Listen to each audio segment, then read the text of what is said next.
Yes, well, I was at St Pat's College the late 60s, early 70s, so it's a long time ago now, but a great period of my life. So I went on from there to study in Ballarat, study at what was then the Ballarat Institute of Advanced Education, now Federation Uni. Did a business course there and a teaching course, and then taught in Ballarat, so I was very much Ballarat. So I was a day student at a time when we had a lot of boarders actually. I think boarders have just come back to St Pat's again, which is great. So yeah, I was very Ballarat, and my family go back in Ballarat to the 1890s when my mother's side settled there, so it was very much a part of my life, and St Pat's was very much a part of my life. But what am I doing now? So you know, post-politics, post-being Premier, I'm now a range of portfolios. I'm Chancellor of a university, Victoria University, the University of Melbourne's West.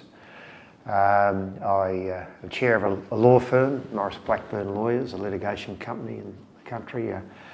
I'm now, for the Australian government, they asked me to be an envoy in Timor-Leste, which I am, with responsibility for the Greater Sunrise gas field to try and resolve that issue. So that's a current, quite intensive role I'm doing now. So a range of activities, which is what I've done since I left as Premier, largely.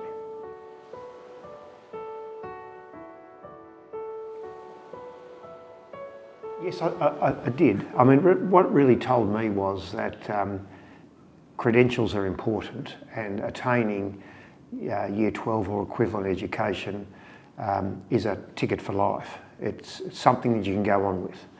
And I really wanted to give that opportunity to as many Victorians as possible. And when I came to office, our retention rate to Year 12 or equivalent was one of the lowest in the country. It was something like the high 60s, 70%.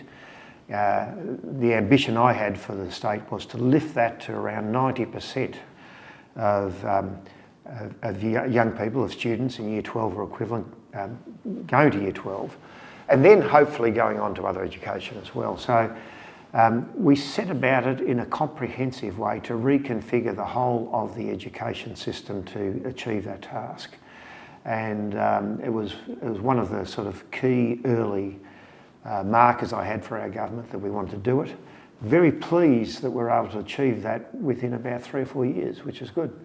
Having a highly educated state, a state where skills are very important, was going to be an important part of the future for our state, and that's proved to be the case.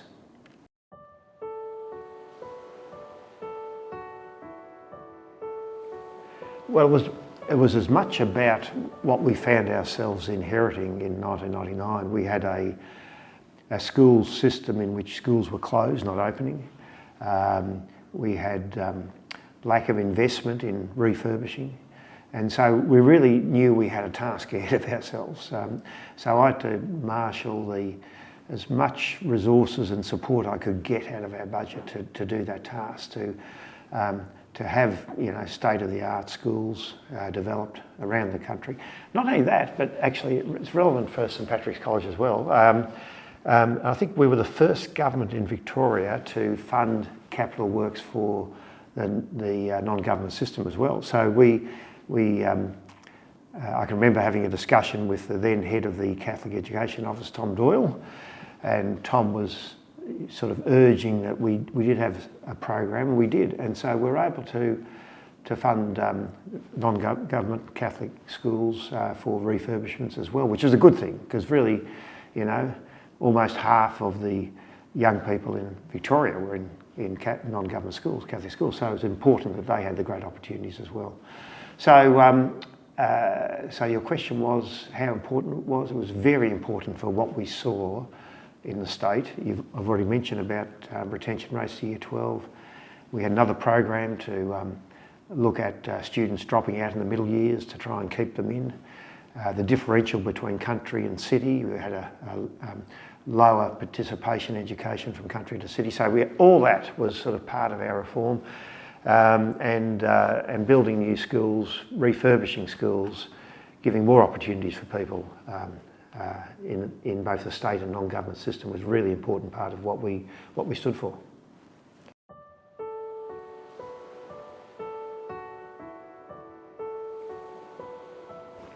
Well, mental health is everything now, but it wasn't such a big issue when I was in government, 15, 20 years ago.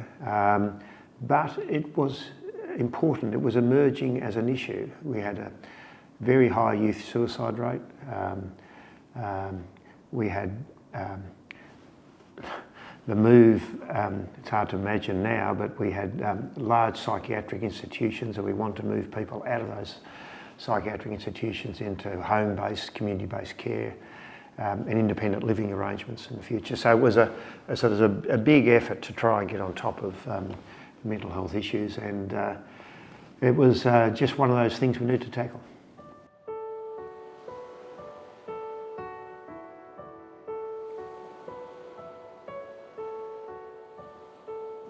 Well, it is the mission, really, of the Edmund Rice mission, and advancement through education effectively is the mission. And I think by engagement with students and looking at the total pastoral care of the student, I think that's what the Catholic system can do better, what St Pat's can do better. And looking for the totality of health of young people going through the education system is important. And I think schools are well placed to do that better, and I think that's where we need to have the investment. Fantastic.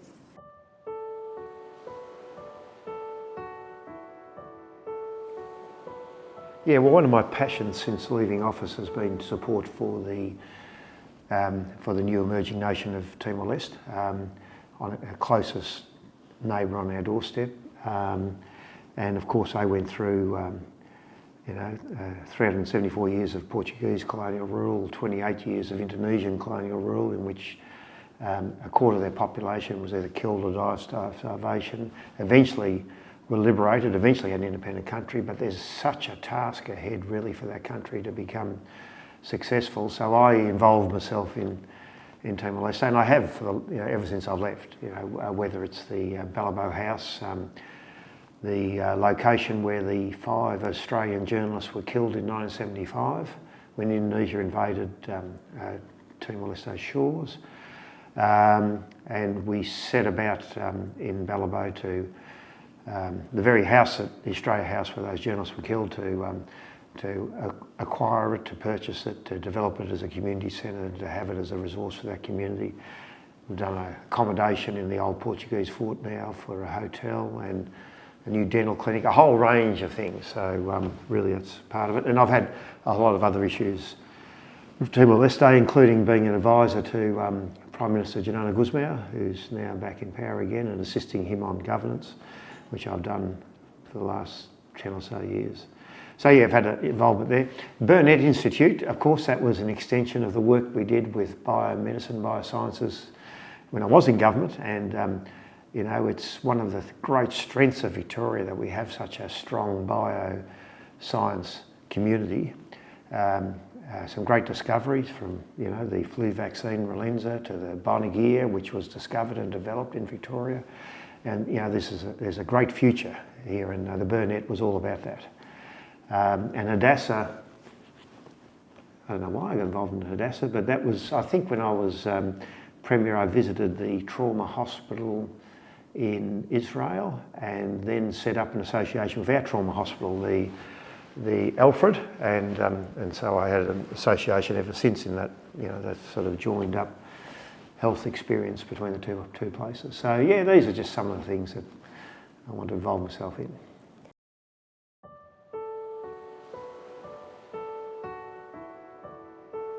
Well, you're hoping I'm going to say St Pat's College, aren't you?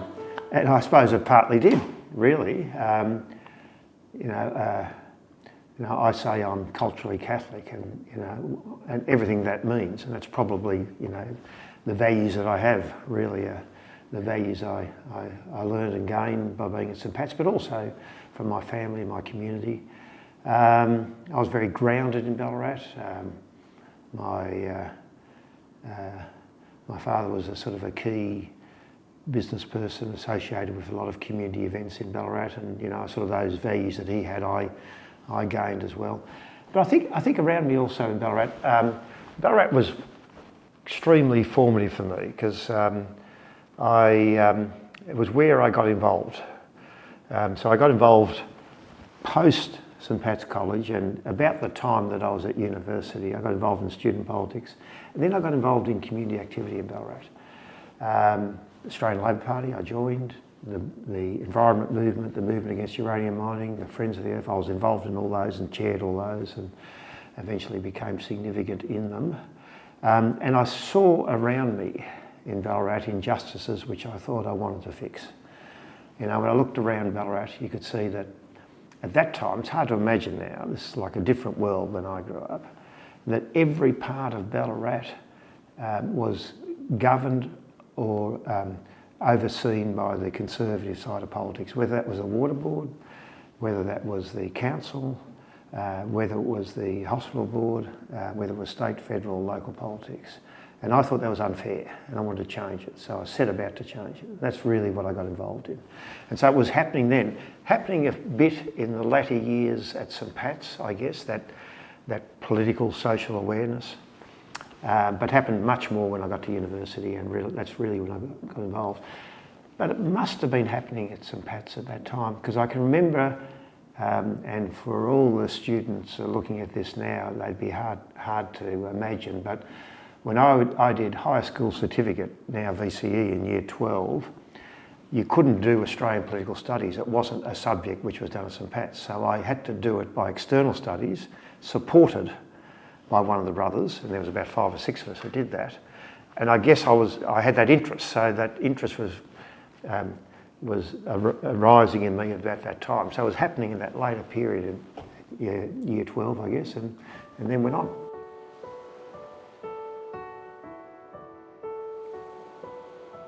It was a Wednesday afternoon, and it was like a general activities where, I don't know if it happens anymore, where you could choose to do certain activities, and I did, one of them was debating, and we did that. And I did that, so yes, I was sort of emerging, right, probably, and you know, testing my skills. You know, I'd always been good at MC, comparing, chairing, that's the sort of skill I had, and I guess that developed as part of the sort of interest I had in debating, which we had at St Pat's. So I hope they've still got it, you know, but it was a great activity that we had then. So yeah, it was starting then.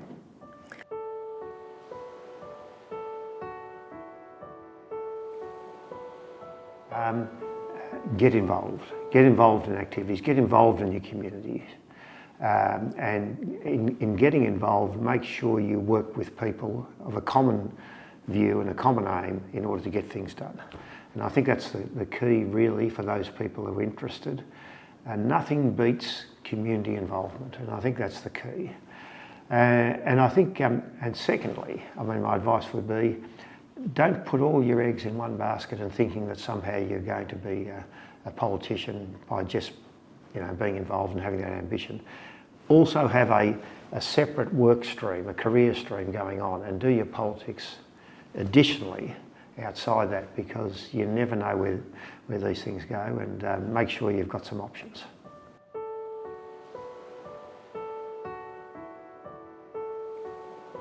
Yeah, look, I've always been welcomed. I wasn't the model student, by the way, you know.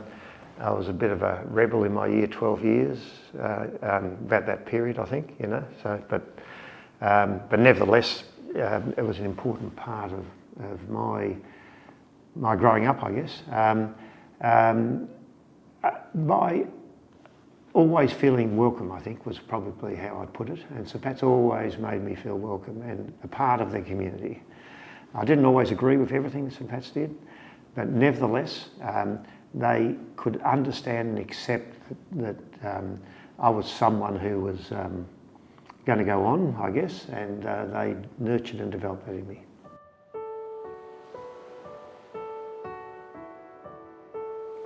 I think so, and you see, I was a day student, and there was quite a bit of separation between day students. They called us the day rats and boarders at the time, and so the answer is yes, but it was as much other students at St Pat's who I were friends with, who were also in my community in Ballarat. And so I've got enduring friendships and associations with people in Ballarat who went to St Pat's. So it was as much about Ballarat as it was about St Pat's.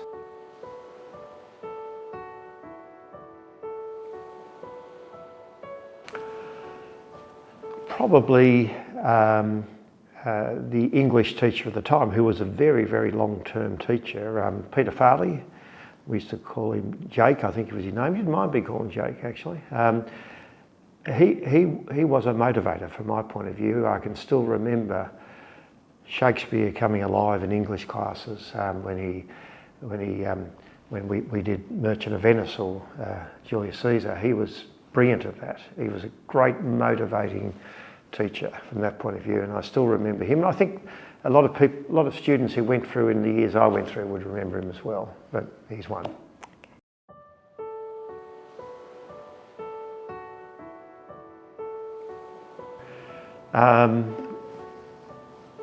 What lessons did I take away? Follow your passions would be the lessons that I'd take away. You know, I made some deliberative choices that I wanted to do things. I mentioned already that, you know, I wanted to pursue politics, so I did Australian political studies in Year 12. And even though it wasn't available at St Pat's, I pursued it and they made it available for me. So I think follow your passions, follow your beliefs, and if you do that, I think the education will follow you. What don't you miss about St Patrick's College? What don't I miss? I don't miss, it's not there now, I don't miss the fact that in Year 9 and 10 that cadets were compulsory and we had to march in the parade ground. And the only way you get out of that as a day student is if you were a bus student and you had to go on the buses. Don't miss that. I don't miss the size of the school. It was a big school, probably too big. It's still big, isn't it? And you know, those enormous assemblies with Brother Stewart or Brother Stellard, the principals who were there at the time I was there, where you could hear a pin drop, and you know, the sort of enormous assembly events. I don't miss that. And I don't miss, at my time, I guess it was a period in which there was more discipline. I don't miss the fact that corporal punishment has gone. I think that was a good thing to go. I think it was pretty average at the time. In fact, I was the Premier that abolished corporal punishment in Victoria.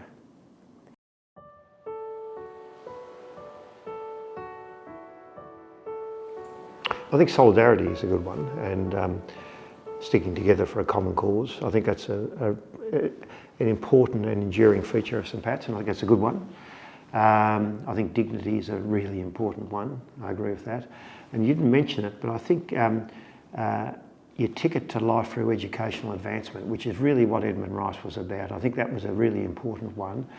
And the upward mobility it gave you from education opportunity. I think that's really important, and I hope that's never lost to St Pat's in the future.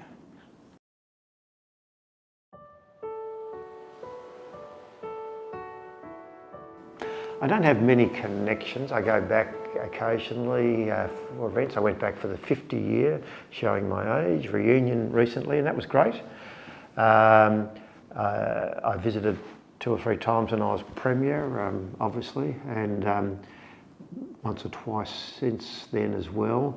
But probably more enduring relationship with the students I went to St Pat's with. You know, the people like Stephen McCardle, who was a friend of mine, who an accountant in Ballarat, Graham Cornups, the people I was with, but they were all Ballarat people, and they're the ones I have most association with.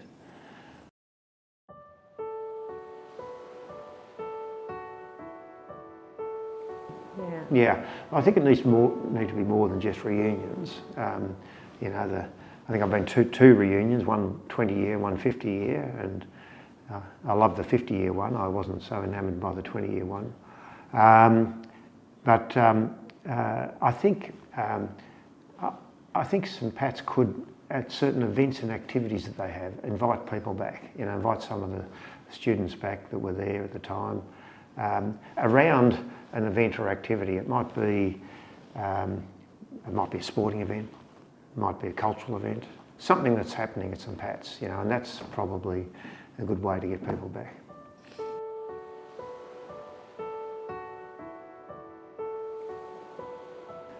Well, 130 years, so it's probably not the oldest Catholic institution in Victoria. I think Sacred Heart College is probably older. In fact, Sacred Heart College, the Mercy Nuns, in 1854 harboured Peter Lawler after the Eureka Rebellion and his surgery on his arm. They got a doctor in to fix that. So they've been around a long time, the Mercy Nuns, is my guess. Portland. And which one? Portland.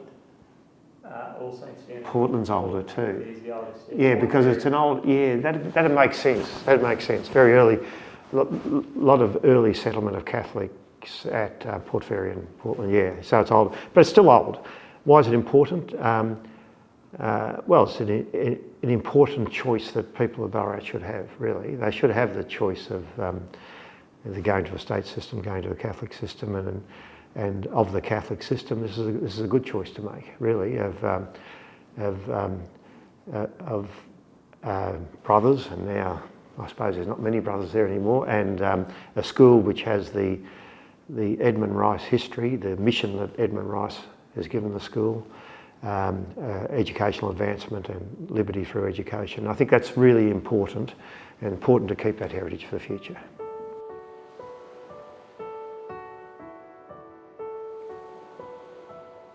Not asked.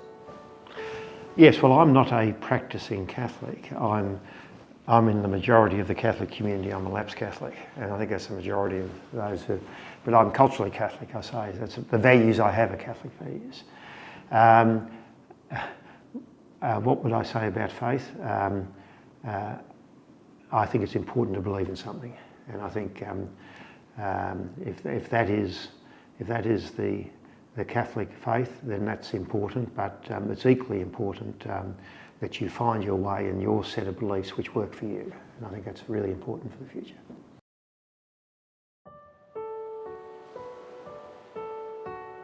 I think one of the most important things is to be frank and open with your peers, with your colleagues, with your other students, and to make sure you share things. That's really important. Academic achievement, yeah, that's really important, but being together with other students and bonding and working together, that's the most important thing that's going to stand you in good stead for the future as well. But, you know, sport's important, really important, but I think the diversity of sport is important as well. If there's one message that I'd have, don't concentrate everything around football and cricket or even athletics. Look at the broad spread of sport, and I think that's really important. And if I had one wish for St Pat's, it was that in my time they had more diversity. I'm sure they have now, but I think that's really important.